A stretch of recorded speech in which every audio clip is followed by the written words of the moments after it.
As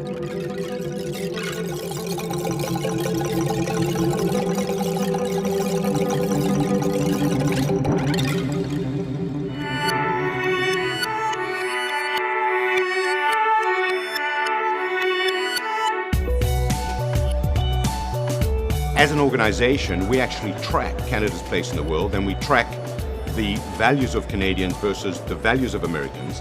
And we divide the North American population into 4 quadrants, into folks who are about status and security, folks who are about authenticity and responsibility, the Oprah quadrant, folks who are about intensity, so, the Gen Yers who are still wanting to get into the thrill of it and who might not get it from 9 to 5, so they get it from 5 till 9, right? And then there's the autonomy and the idealist segment. Now, Canada versus the US has a far higher concentration of people who are in the idealist and autonomy segment. In a way, it's counterintuitive because we have more people in Canada who are self-reliant, we have more people who are idealistic, and we have more people who believe in the system and the system's ability to support them.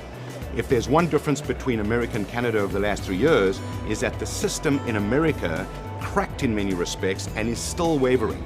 The system in Canada held fast. So Canadians as a nation tend to be adaptive.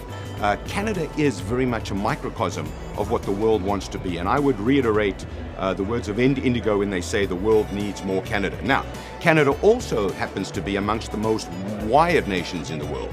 After Scandinavia, it is the most wired nation in the world. So what that means is there's a greater sense of community, there's a greater sense of connectivity, and the values of Canadians, irrespective of where they are across this clothesline of the country, are far closer than they may be in the United States and even in the rest of the world. Now, having said that there are differences between Canada and America America as a culture are closer together than they are to any other culture on the planet. So Canadians define themselves by what they're not, which is Americans, but the truth is, we are just unarmed Americans with health insurance.